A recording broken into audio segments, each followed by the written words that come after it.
All right. Well, greetings, everyone, and welcome to Community Chats for today, Wednesday, July 8th.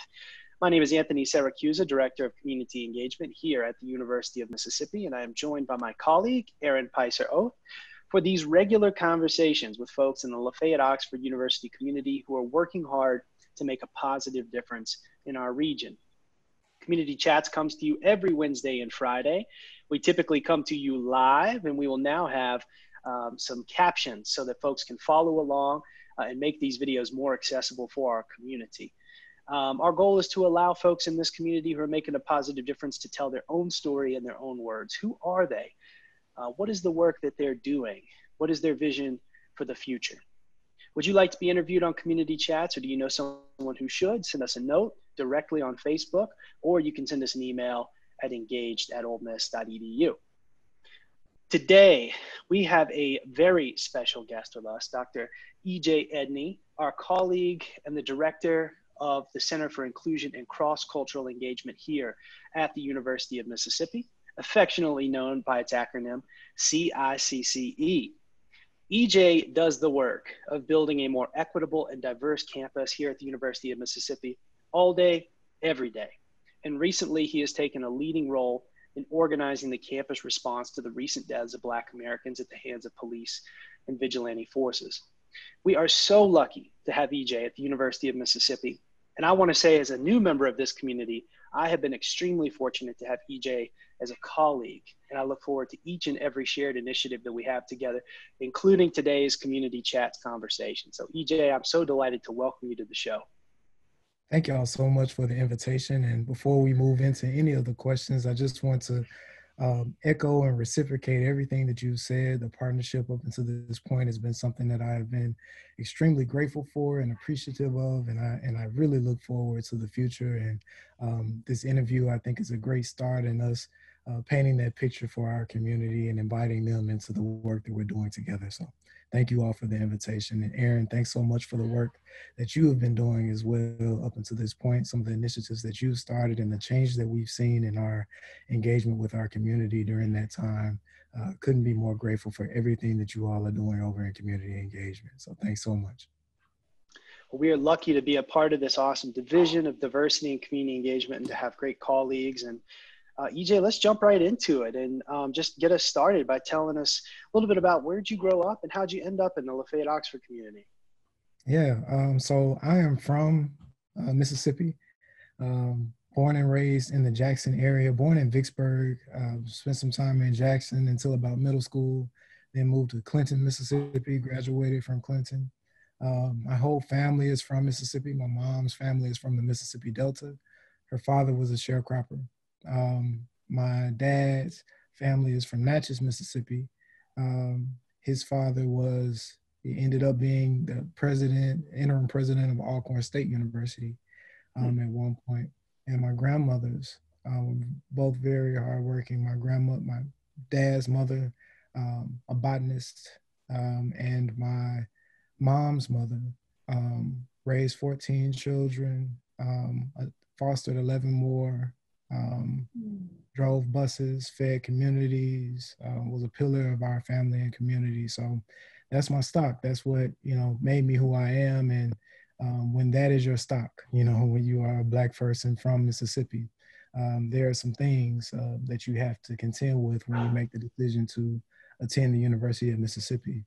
And so the reason that I'm here, I came as an undergraduate, had every intention of of wanting to be a doctor until I took biochemistry and it disagreed with me.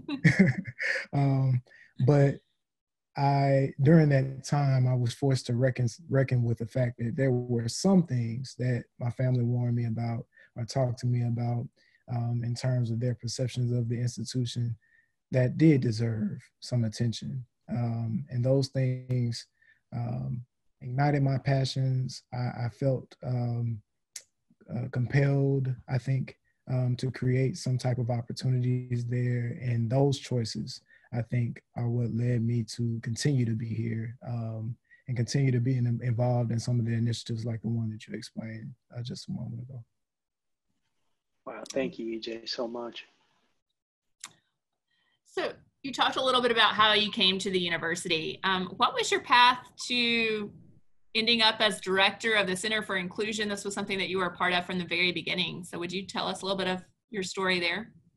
Yeah, and so I can't claim to have been a part of it from the very beginning because I think that, you know, the demands of the Ole Miss 8, for instance, included extra resources for students of color in the state. And so I don't want to take any undue credit. But that said, it does give me a great sense of pride and responsibility to have been a part of a group that was selected to assess the campus climate and determine if the University of Mississippi needed a centralized multicultural resource.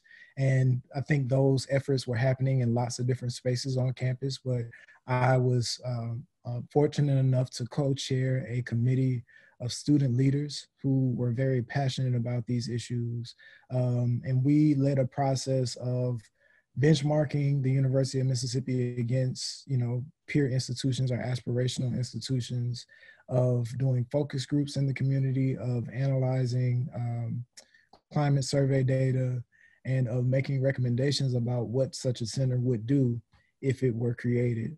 And so that led to the creation, along with all of the other work and all of the other groundwork that had been laid before us, to the creation of the Center for Inclusion and Cross-Cultural Engagement. I was honored at that time to be able to select the first leader, and I don't want to end this interview without acknowledging the co-chair in that process, Dr. Ethel Skurlock, and also honoring the person who came out on top of that process, Shambhoda Mead, who is now our interim vice chancellor for diversity and community engagement. But I can't think of a person who could have better led, right, the center and built it and given its foundation in its direction. So major shout out to them as well for all of the work that they did in laying the foundations for the center. I was fortunate to continue relationship with the center in its young years through most committees and other services and showing up to their events and participating in lending services. And when the opportunity came for me to join the center staff, I jumped at the opportunity. So that's what led to me being a role that I'm in now. Wow, that's super cool, EJ, and it reminds me, we stand on the shoulders of giants, and we inherit legacies, and we have a responsibility of stewards of those legacies and the resources we inherit. And now, as director, you help to kind of prepare the way for these leaders, and now Dr. Mead is our boss, and she's leading in this incredibly important area, and now you get to lead the CICCE. So talk to us a little bit about the vision, the goals of the CICCE, and just maybe highlight a couple major initiatives y'all have undertaken. Absolutely. So the easiest way that I describe what we do in the center is we try to attend to the gaps in the student experience. So we recognize full well that there are inequitable experiences by nature of all sorts of outcomes and student engagement and success. Our goal is to stand in that gap. And we do so through programming and retention initiatives. So major shout out to our assistant director for cross-cultural engagement, Sarah Pignon, the coordinator who worked with her, Cadence Pinthony, and on our retention initiatives, Lauren Jones, who was actually on that committee as well to establish the Center for Inclusion. So that's really cool to be able to work with someone who was on that committee and help me with that work. Antonika Ingram, who works with our MOST program. And together, we have a suite of programs, initiatives, services that identify and speak to the needs of students who are marginalized by environments like our own. And so we try to be that best effort that gets those students connected to resources. And I think our mission will be ever expansive. We have made great headway in certain communities and certain relationships in certain spaces, but we're ever aware of the opportunities that lie before us to strengthen our relationships and gain even more perspective and provide even more support for people across the board. Well, one of the collaborative initiatives that has recently come out of our office areas working together has been the Stronger Together initiative. So would you talk a little bit about that, how it came together, who all was involved, and what how that's been addressing the needs in our campus and community? Absolutely. So one of the gaps that I speak about is how students see themselves represented in our programming, in our engagement, in what we care about. And I think that against the backdrop of these murders that we've seen in our community and across the nation, and those responses, it would be irresponsible for us not to provide some space for healing, allyship, and action. And in thinking through what those opportunities should be, I like to give credit where it's due. And so Joshua Mannery was very instrumental in this. Anthony and I met to try to imagine what the division's response would be. And during those initial meetings, Joshua Mannery had asked for advice about some things that he wanted to do. And I saw a lot of overlap and opportunity for us to do this collaboratively and provide a space that was unified and, that had some direction for the community. And in those initial conversations, we invited in folks from the counseling center. Monica Coleman was involved in that conversation, several folks from the Center for Inclusion. And we decided that, during these times, one of the most frustrating things is what happens in between, right? We get riled up. Everyone is, wanting to do something. And then if some time passes, if it's not, at the top of the news cycle, we can't really say what we've done between, Tamir Rice and George Floyd, right? Except for that, we were mad both times. We wanted something to be different for our community, and this felt different. And I think we've seen that across the board as we are seeing our nation change, and the demographics of our nation and institutions change. The responses to these issues are similar to the past, but in some ways it seems like a watershed moment. We leveraged that in offering to our community that healing, allyship, and action are three things that are going to be important in these moments. And we have done our best to usher our community through those opportunities, and first providing an opportunity for them to heal, and providing tools and resources for how we cope and what we do, and then creating space, coalescing around several key points that came out in that first healing conversation for ideas around allyship. And ultimately, we'll lead the community in a few short weeks through a process of initiating action and catalyzing action. Yeah, that's powerful, EJ.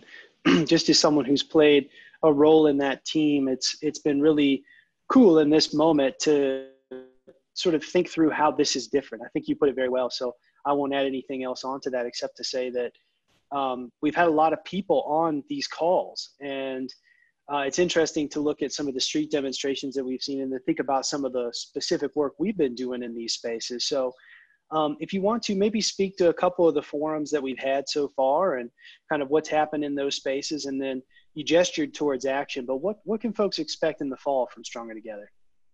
Yeah, absolutely. So our first two conversations were major successes. And I know that feels odd to say in the context of like what brought us to this space. But I think that we effectively created space for folks to really talk about and draw out why this particular string of deaths brought to bear so many inequities, so many pieces of hurt, so many opportunities for us to really demonstrate who we are as communities and who we are for each other. And so that's how I would characterize that first conversation. And I think the results of it, when we ask folks, what are some things that we can really rally behind? We came out with some key areas. That second conversation, the feedback has been very similar, except for that this conversation was very tailored and folks had an opportunity to engage around a particular issue. I think still framed and understood that we were brought to this space where we might be talking in this space about history and symbols, we were brought to this space because of this very poignant and unavoidable and undismissible example of racial terror. And so folks were looking at whatever this issue is through that lens. And are we who we say we are as an institution across the board? I think it's the question that folks ask as they engage with the different topics and offer the different suggestions that they have. And, you know, I want to honor the work of the folks who were in those rooms, and I won't necessarily lead with what some of those suggestions are, because I think that they need the opportunity to be able to coalesce and think about how to deliver those best to the community.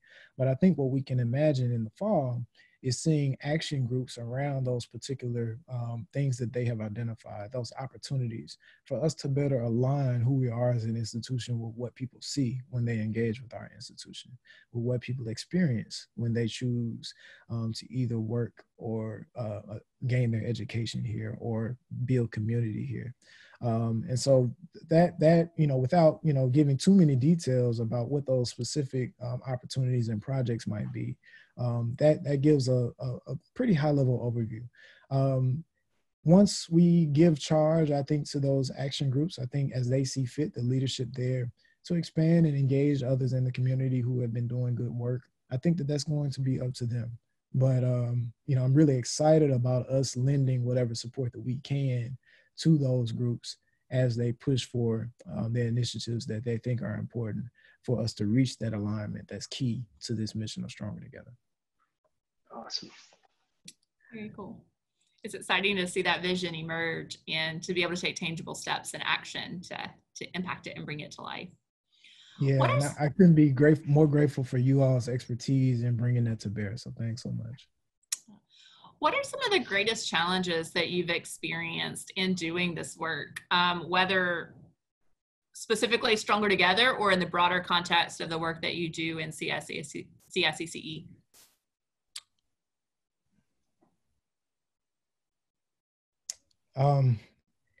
You know, I think sometimes it can be too personal for me. I think that sometimes these issues get treated as philosophical exercises, and I'm not an idea. You know, I'm a person, and these things, you know, represent and affect people.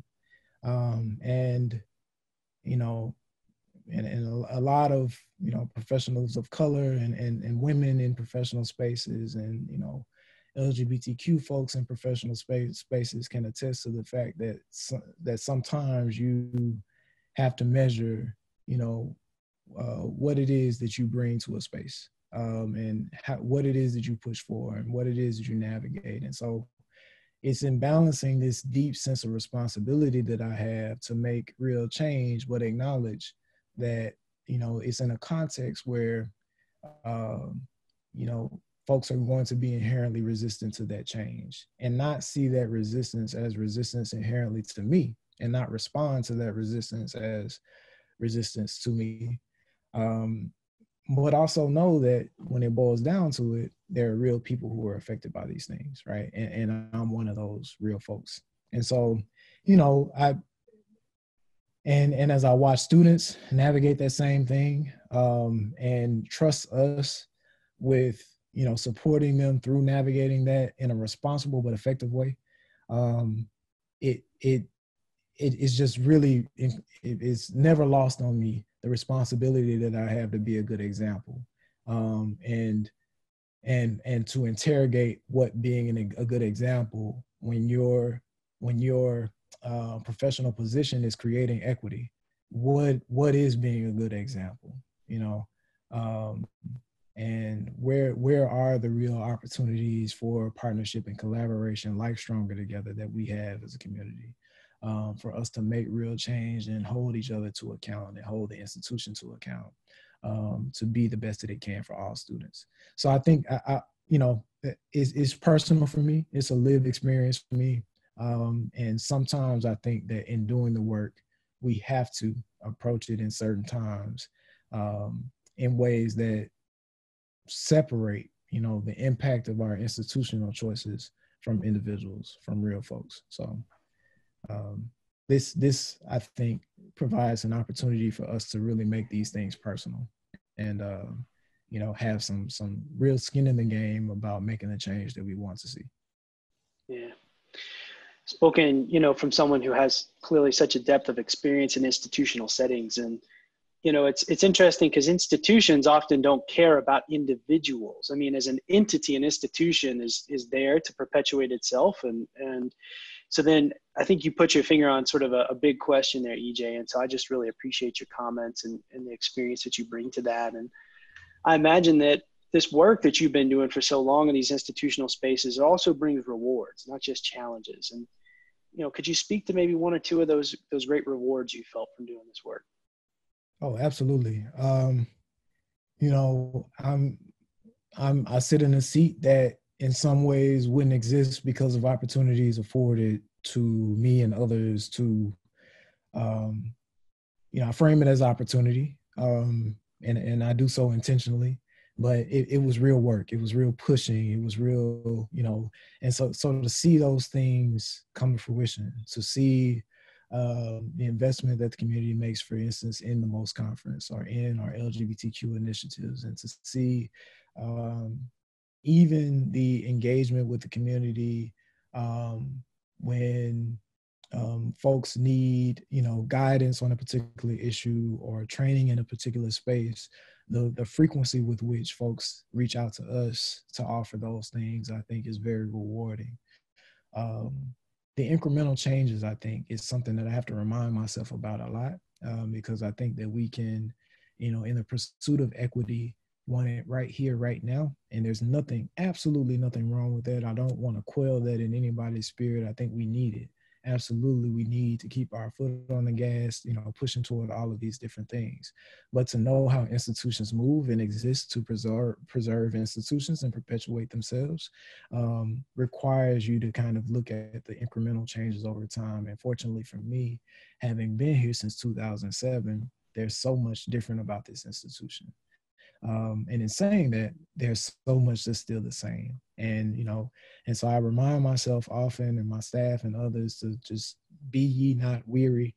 We get tired all the time, I think, in pushing for these things. But it for me, it seems I get that email from that student who slammed the door and told me that the advice that I gave them just wasn't good.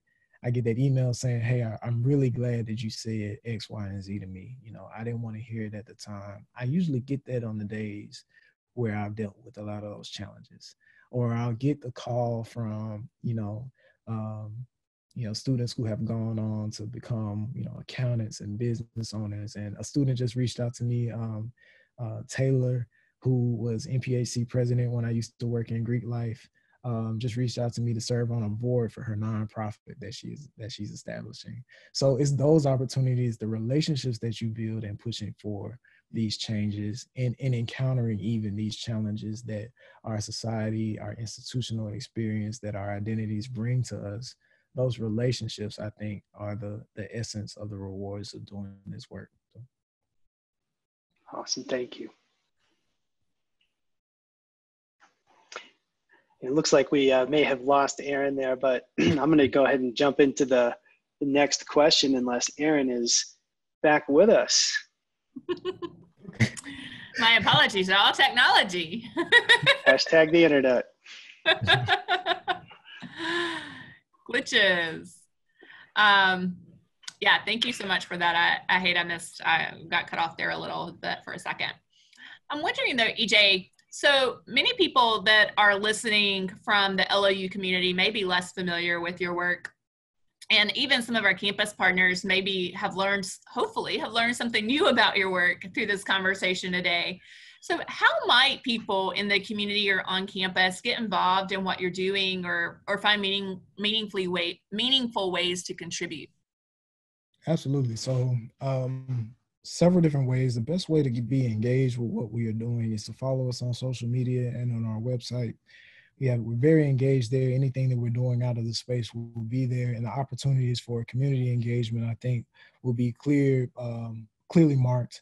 Going into this fall, being faced with COVID and the restrictions that are there, one of the benefits there is that it's increasing our digital engagement. So a lot of the things that we'll be offering this fall will be available to folks through that delivery mechanism. So, following us there is a really good way of keeping track of what we're doing. A bit premature, but I feel confident in talking about it, but our faculty, staff, and alumni will have opportunity in very short order to engage with our students through some mentoring initiatives. And so I'm excited about those opportunities as well. We will advertise those opportunities on social media as they grow. And we're scaling those out against the context of COVID as well. So we want to make sure that they are successful. And so the scale there, I think, will grow as we learn to more successfully deal with where we are there. I think other than that, we frequently host speakers. We frequently host student development opportunities.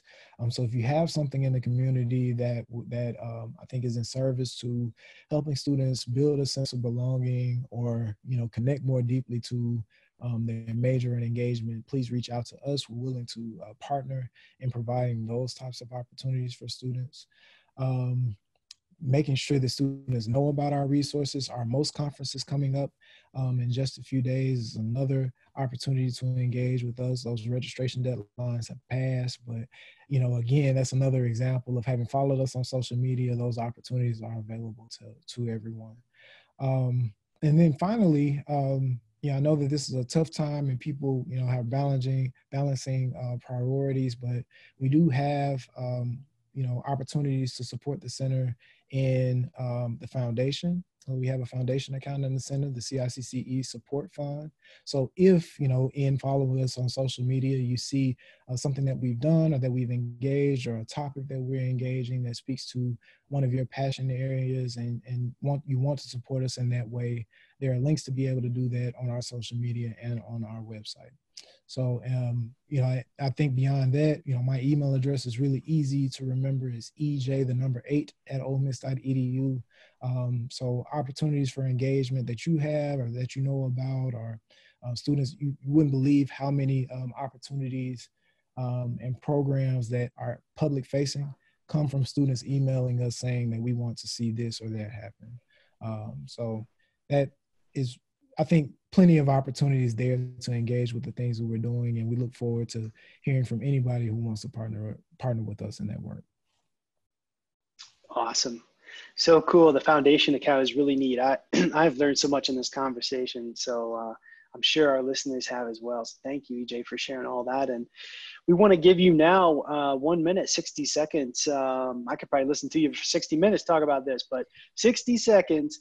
What is your message to the citizens of our campus community and to the citizens of the Lafayette Oxford community? I believe in honoring moments and times and space that we find ourselves. And as I've thought about what I would offer in this time, we're faced with a moment where we're being asked to demonstrate to the folks that we say that we care about who we are. And I think that in being asked that question, another inherent question is, how will we be remembered? Will we be remembered on the right side of history? And I think that, it's in wrestling with that question that we can really start to find some common ground. Because if we, look back at some of the things that we now wrestle over, the vestiges of what we honor and what it is that we uphold, we can agree that over time, folks find themselves on the wrong side of history. The unfortunate reality is that we can't fast forward that. We can't extrapolate that. We can't think about what that might mean for us and our legacy in the future. I implore everyone to think deeply about that. Think deeply about, how our children will remember us. It's often said that we are in a space where we just have to wait for those old ideas to die out. But my dad waited, and his dad waited, and his dad waited. And I don't intend to wait. And I think that it's important for us to understand that as a community and what that means for us together.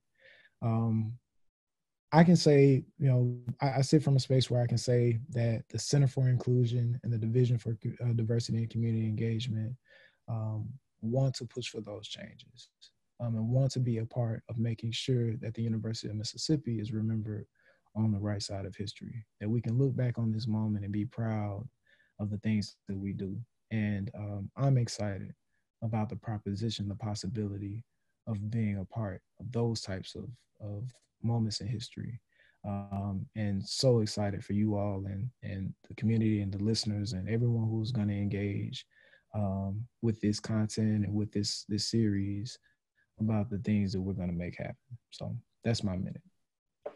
Thank you, EJ. EJ, it is so inspiring to talk to you all the time. I so value you as a colleague and as a friend, and I just learned so much from you and from your work. So thank you so much for what you do. Thank you for joining us for today's community chat. It's been wonderful to chat with you and hopefully to introduce more people to the good work going on in the Center for Inclusion and Cross-Cultural Engagement, the good work going on our campus, and the way that we truly are strongly together. So thank you so much for living out that message today. Yeah, and I just wanted to add one more thing too, and I think Aaron will close us out, but I think it was Dr. King's second or third book that was called Why We Can't Wait. And if you haven't had a chance to take a look at that, you know, for EJ's 1 minute message, I'd encourage all y'all to go back and take a look at that. And, you know, he had a message, and this came out in 1963 when he wrote the letter from a Birmingham jail. That letter was directed at white moderate clergy. And because they were saying, why can't you just wait? Why can't you just wait? And so the letter from a Birmingham jail came out of that context, and his book, Why We Can't Wait, came out of that context.